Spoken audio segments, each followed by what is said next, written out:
Alright. What's the date? Oh, shit, the 20th? Wait, hang on, that could be right. Oh no, I've skipped a week. No, wait, no. Oh shit, I'm recording.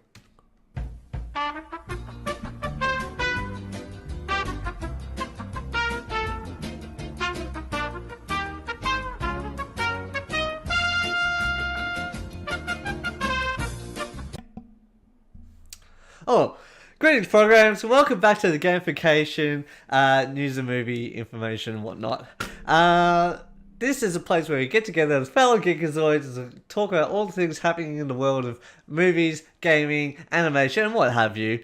Let's start off with the last thing that I really want to talk about, which is the first segment that I'm going to call New News. It's good news. Not always. Okay, let's get right into it. I can't believe I actually forgot and I actually skipped a week. So some of the news will be this week and some of the news will be from last week. So just bear with me. News number one.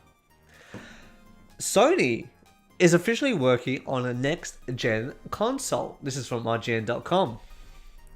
They won't call it PlayStation 5 right now, but Sony has finally confirmed that yes, it has another console on the way, and this isn't really a surprise, honestly. Speaking to the Financial Times, Sony CEO Kenichiro Yoshida said, quote, "At this point, what I can say is it's necessary to have a next generation hardware." End quote. Yoshida wouldn't commit to a name or explain what form the hardware would take. It's not an enormous surprise that Sony would have begun developing on a new console. I think I just said that, didn't I? Not least because multiple games have already been announced for next-gen consoles. However, Sony openly admitting that it is working on hardware has led some to conclude that a formal announcement could be closer than expected. So possibly... I'll finish it. The Financial Times reports that its sources have said that the upcoming console, quote, might not represent a major departure from the PS4, and that the fundamental architecture would be similar. So it's just like another iteration upon the PS4 Pro, I guess you could say. Reverse playability, better networking infrastructure and stuff. You know, like you get your different the speed time that's good on PS4, like traditional PS4 compared to Pro, and with Xbox and all that. So this is what I'm thinking anyway. It's an iteration on the PS4 Pro, a bit more hardware upgrade, but not too much because it's running. The PlayStation infrastructure is running more like a PC nowadays anyway.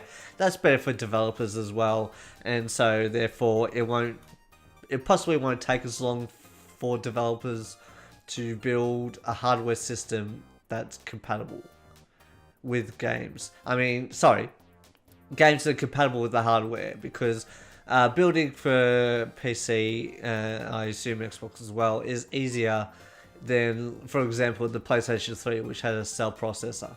Alright? So saying, hey, we build the PlayStations more like a PC, that way we can get, that way it's good for all parties, I guess you could say. I had something I was about to say. Oh yeah, the announcement possibly closer than expected. If it's already mentioned that we're working on PS5, I'm just going to guess that it's going to be officially announced that yes, it is officially in the works. I'd say late 2019, like spring for us, so fall over there, northern hemisphere people. Otherwise, early 2020 would be my guess. Tell me what you're hoping to get out of the PlayStation 5 or whatever it is going to be called. I'd love to know from you guys, so leave a comment down below. News number 2. And this was another one from last week. But I thought it was pretty interesting. James Gunn, who was recently let go from Marvel and the Disney empire, I guess you could call it, due to... anyway, let's not get into it. Moves to DC. That's DC Comics, Warner Brothers and all that. And is in talks to write the next Suicide Squad. This is from Gizmodo.com. This blew me away, but in a good way, and not like, whoa, I didn't see this coming. I'm like, whoa, this makes sense. And I'll get into it in a bit. I'll just read the article. Warner Brothers has just confirmed to us that James Gunn is in discussions to write, with an eye to direct, the next installment of the Suicide Squad franchise. He'll have a completely new take on the property. This is huge news for a few reasons. First and foremost is the fact that Gunn, who was fired from Marvel Studios' Guardians of the Galaxy Volume 3, has gone to the studio's direct rival, Warner Bros. Kind of up yours, I guess, to Marvel. It feels like a very calculated reaction to what many felt was an unwarranted decision. Parentheses, one you can read all about in detail. Oh, sorry, I should have gotten rid of that. So ignore the parentheses. And creates a whole new chapter in the epic struggle between Marvel Studios and DC Entertainment.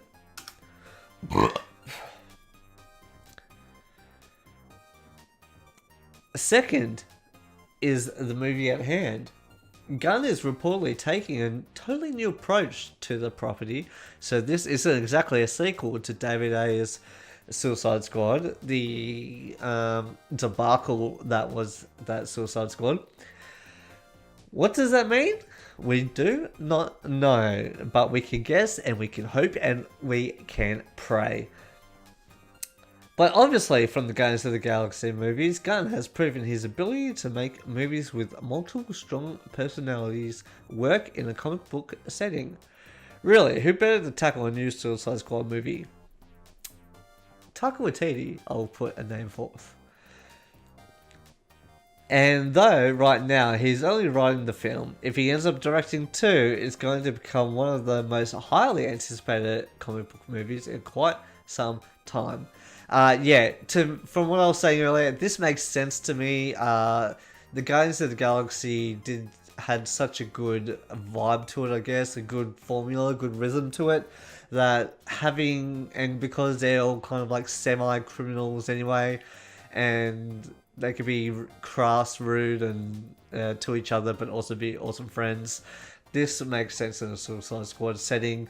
To a degree, I guess, especially with the more kooky characters like Harley Quinn. There was some ice girl, I can't remember her name. I'm sorry, I'm letting the DC universe down. But yeah, just some of those characters. Captain Boomerang, he's a bit of a light-hearted type character from what I understand. But this is good. This is good if he is directing. If he's writing, fine, awesome. He can write down what he can explain to the directors, I guess, what he was trying to go for. James Gunn's sensibilities could play in really well for this kind of movie, and it won't be a horrible shit show like the previous film.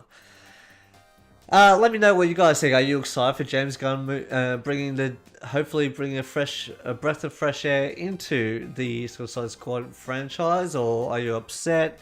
Do you have any take? What do you think is going to happen to the Jared Leto Joker in this movie? Will he appear? Will he not? What's going to happen? Let me know your thoughts down below in the comments, or hit me up on Twitter. Okay, news number 3. PS4 exclusive Days Gone delayed once again. This is from Eurogamer. Surprise, surprise, Days Gone will now release on the 26th of April 2019 instead of its previous release date in February. It's probably for the best, as well as gaining a couple of extra months in development. Days Gone's previous release date would have seen it launch directly against Anthem, Crackdown 3, Metro Exodus. I believe there was one or more, or maybe I'm just putting Days Gone in there as well. The post-apocalyptic motorbike and Don't Call Them Zombies game has been rattling around Sony's release slate for the past few years, and was at one point due to launch in 2018. It's not a huge delay, but developer Bend Studio said that it would take the opportunity to further polish Days Gone. Remember, Bend Studios is not a huge studio. Sure, it has backing from Sony Worldwide Studios, but that doesn't mean they're getting a lot of people into work on their game, and it looks like quite a big game. And so it's already taken about 5 years to develop or something, from what I've heard from sources.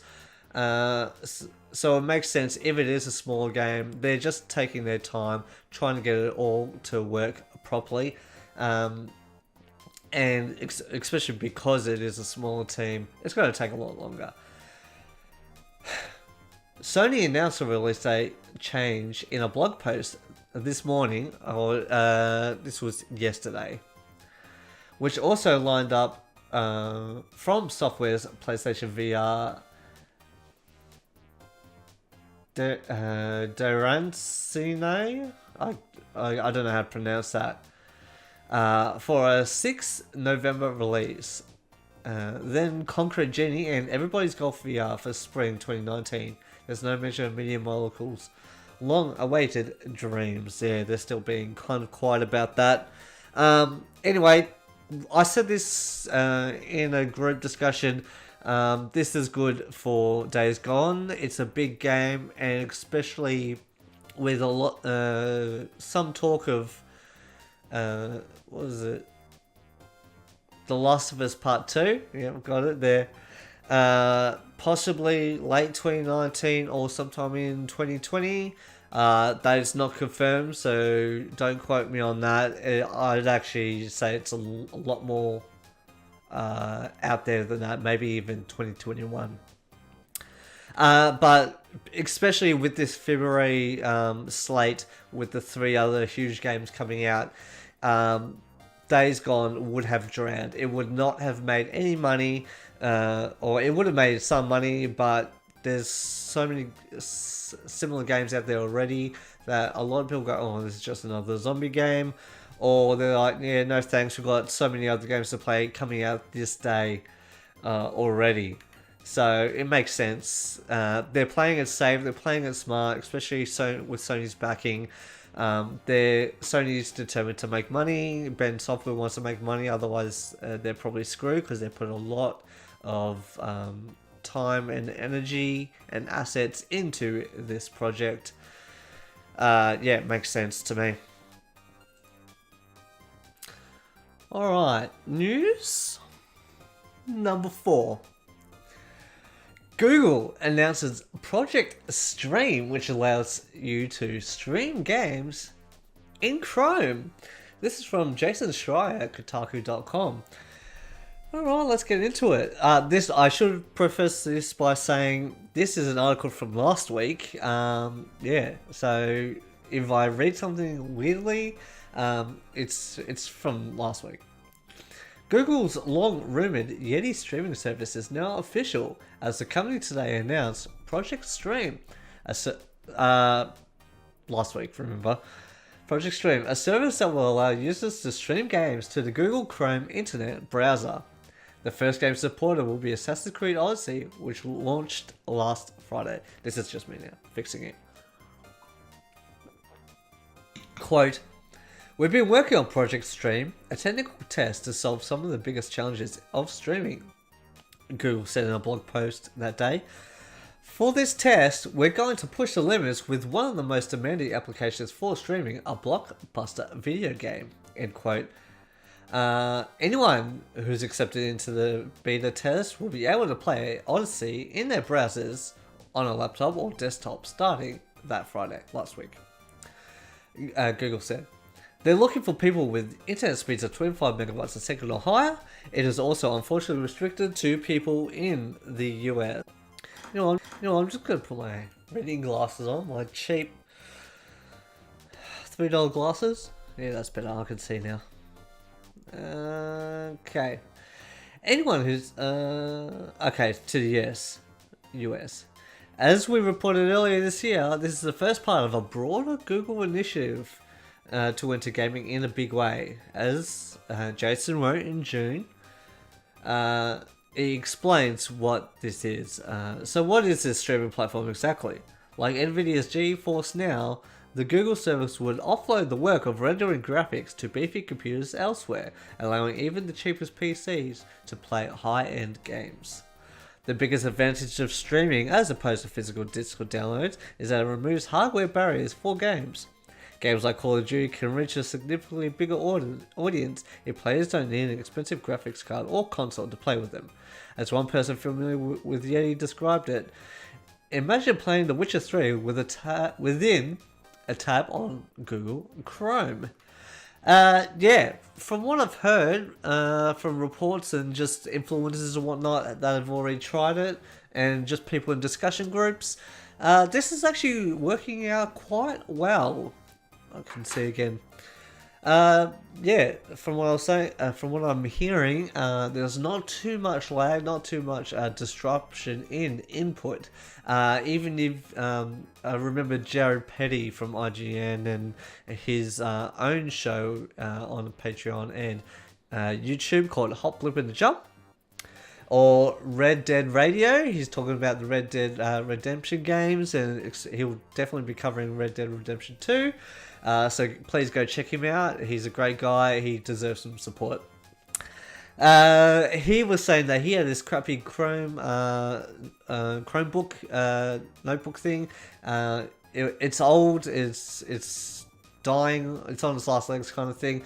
But this worked well on that.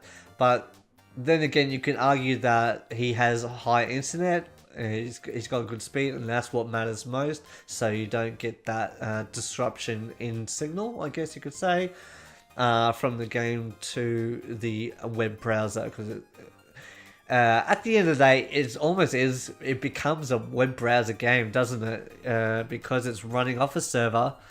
Even if it is a beefy server, it's running off a server. It's not relying much or at all on your device's hardware components.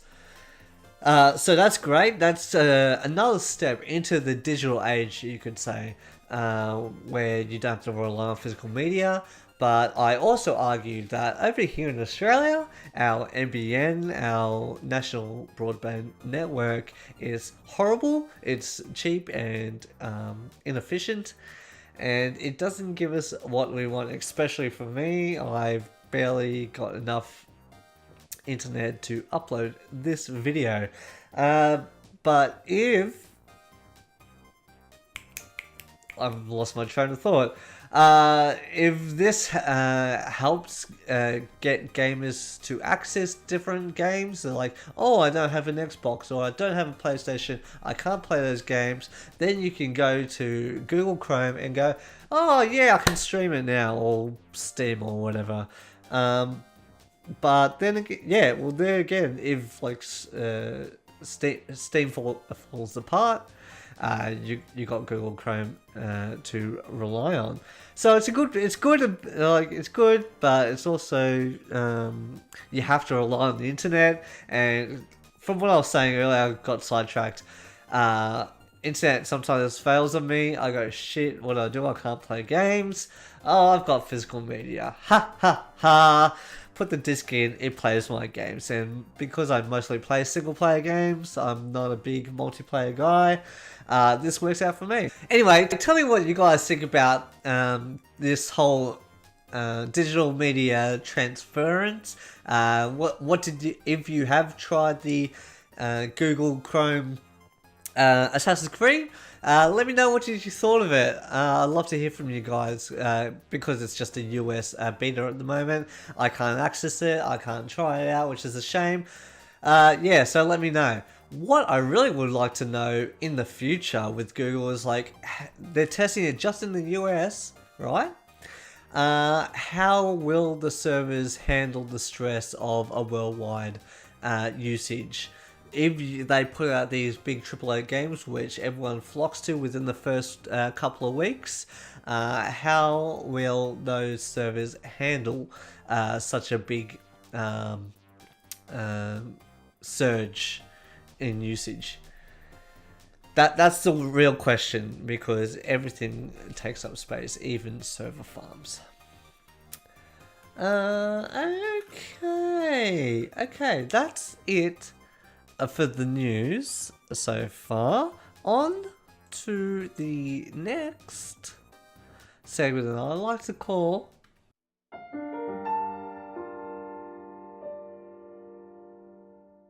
Yep, that's it. This poorly yet finely tuned animation sequence that is the best of my abilities. Noticeable, just a few little things that I thought you guys would like to know about, or get a little bit of a heads up or something, whether it's game or movie stuff. First up, I've got about 4 points here, so let's get through it. Fortnite.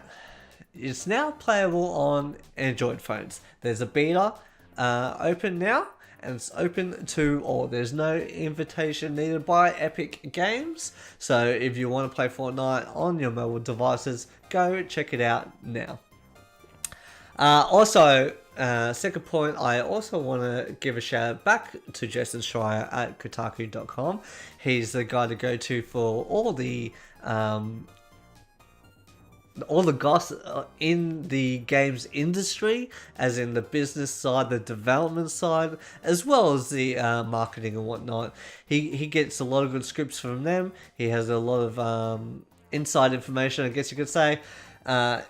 And he really goes in depth using his journalistic skills, getting those juicy nuggets for discussion. So there's a link I'm going to put down in the description. It's just something worth reading.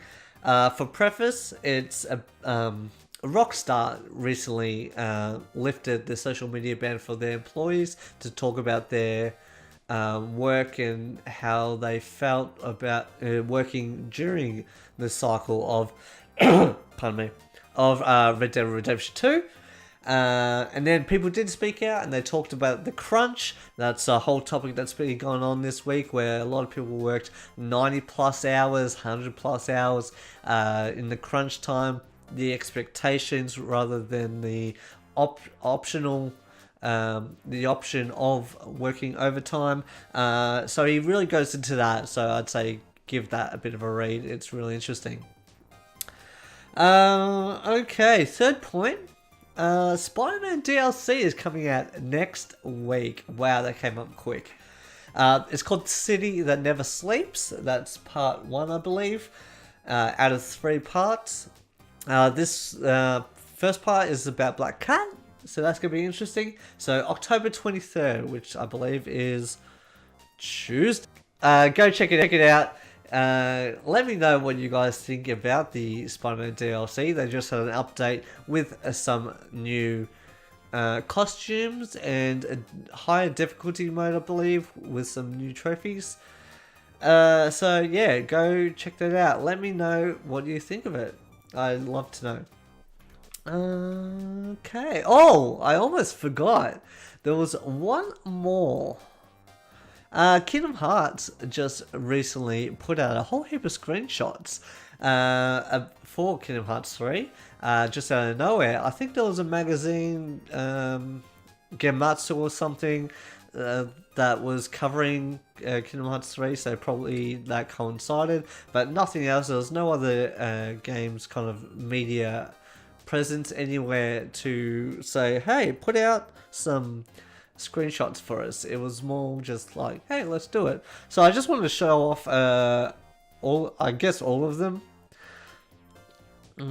There we go. Yeah, so this is in Twilight Town apparently. Sort of Donald Goofle with Hina, Pence and Olette from left to right. Sorry, Pence, Hina, and Olette from left to right. The gang is there. They're probably at the mansion or something. They're just fighting some Heartless. Here they're inside the mansion at the computer of Ansem the Wise. They're talking to Ienzo, who's kind of like a scientist apprentice. He's known as Zexion in the Chain of Memories, 358 over 2 days. Kind of duology of the Kingdom Hearts series. And also Kingdom Hearts 2, I guess. So they're talking on this kind of like phone, Disney phone thing, but the backing looks like pardon me. Oh, tea. The backing looks like a Chain of Memories card, which is cool. There we go. Oh, look at that. Look at that boy. Alright, the boys back at the computer. Ienzo talking. Computer. Okay, so these are some character models. Hina, Olette, Pence. He's got a different kind of outfit, coloured. Alright, so that's the first half of the ones that they released. And this is the second half. This is all Olympus, I believe it's called. Or Mount Olympus. So that's the gates of Olympus there with Hercule. This is the first level, apparently, in the Kingdom Hearts 3 game. Maleficent's back along with old Pete. They're one of the bad guys, but she's kind of pulling. Hey, there's Meg. Gosh, she looks good in that. If you look closely, you can see the like the strands of hair kind of thing, like it's been combed back, along with Herc as well. Okay, this is Zeus. The weird thing about this is his eyes. I don't understand it. His eyes are so beady and small. In the movie, they're not that bad. This reminds me of the old black and white Mickey Mouse cartoons for some reason. So yeah, it was just weird to me. Hades is back. He's looking pissed. The Titans. So we're seeing the Lava Titan for the first time in the game. We've seen Ice Titan. Oh, and the Wind Titan. The Hurricane Titan. We've seen the Ice Titan and the Rock Titan before in the first game. They were like... the Rock Titan was a boss and then Ice Titan was a secret boss. Yeah, so that's cool. But if they're at Mount Olympus... I think they're going into the actual movie story, unlike the last couple of times, which has just been, hey, we're in Olympus, we're at the Colosseum, let's do some training or let's do some fighting, but it has no impact on the story. Yeah, so talking. There's Meg, there's Pegasus, and there's Danny DeVito. Phil, riding on Pegasus. Looks pretty cool. Still a little plasticky in my from what I see, but that's Unreal. I guess Unreal Engine. It has a bit of a matte sheen to it, I guess you could say, which is weird, or shininess to it sometimes. Yeah, from what this looks like, Hades has got his throne up on Mount Olympus. They're attacking. Ha ha ha! I'm gonna rule everything, just like the movie, which is cool. Here's some character models. James Woods, Meg, Pegasus, Danny DeVito. Seriously, look at him. That really looks like Danny DeVito. Even like in his old age, he's still like that. Delicious tea. Yeah, see, his eyes are weird for something. He looks a little too cheerful. I'm suspicious of that. He's like, ha ha, there's nothing behind my back. I don't have a dagger ready to kill you. Or a thunderbolt, more likely. Ha ha ha ha.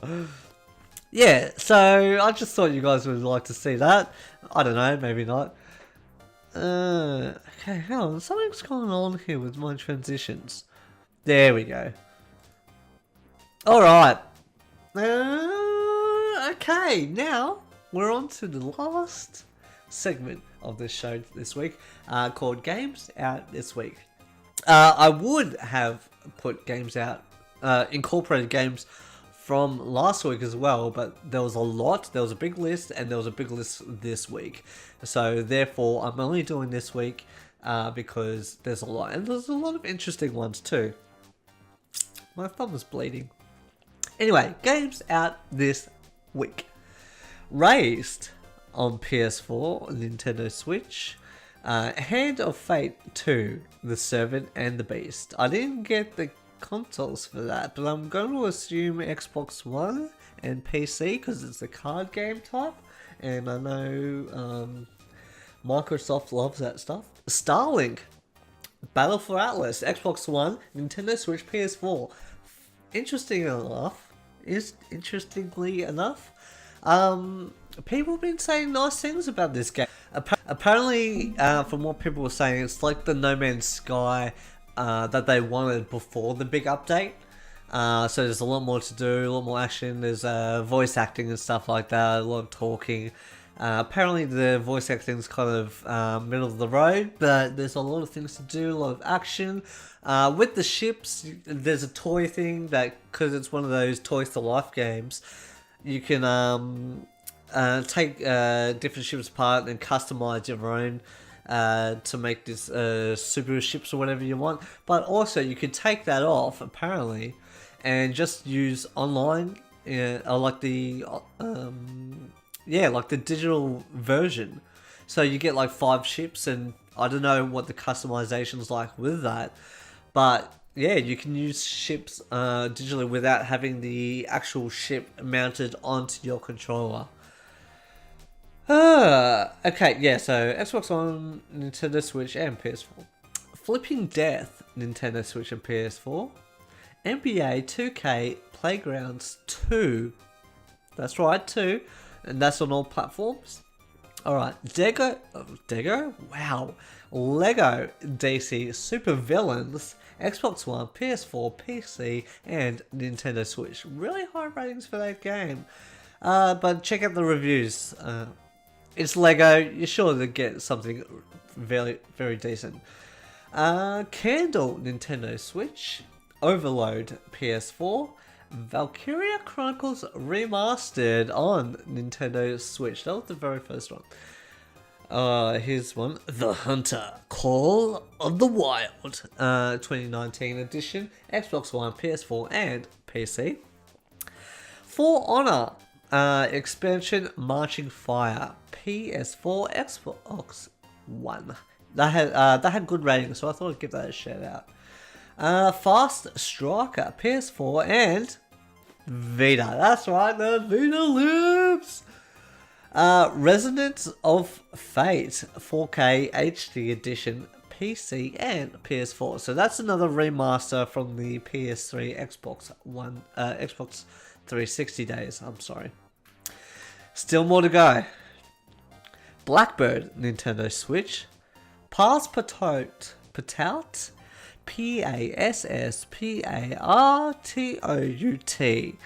Weird. Patout, The Starving Artist, Nintendo Switch. The Room, Nintendo Switch. Soul Calibur 6, PC, Xbox One, and PS4. Owlboy, Xbox One, Nintendo Switch, PS4. Heard a lot of good things about this. Seen a lot of good things. It's one of those 2D, like 16-bit 2D platformers. A lot of people, especially influencers, have talked about that. I guess reviewed it, played it, said they really enjoyed it. Go give it a go. Check out the reviews yourself. Dark Souls Remastered, finally on Nintendo Switch. They said that a while ago and now it's out. I hate running backwards on Nintendo Switch. Luigi's Mansion, the first one, on, not Nintendo Switch, the 3DS. That was a big surprise. That would have been awesome on the Switch. Oh, my eyes. I'm getting old. Disgaea 1 complete, PS4 and Nintendo Switch. Tied together Nintendo Switch and the Dark Souls trilogy, Xbox One and PS4. Yes, I did it just for emphasis. Alright guys, finally, that's it. So many things to talk about this week. So little time until the end of the year, especially with Red Dead 2 coming out next week, Spider-Man DLC coming out next week. Oh, there's a lot. There's a lot happening. There's a lot going to happen. What do you think of any of the news that you've heard? What have I missed and you want to talk about? Please leave a comment down below or email me or hit me up on any of the links. I'd really appreciate that. Please like the video, subscribe to the channel. I really appreciate that. That would help me out heaps and heaps, guys. Thanks for sticking around. That's it for me today, guys. I'll see you hopefully next week if I remember correctly. End of line.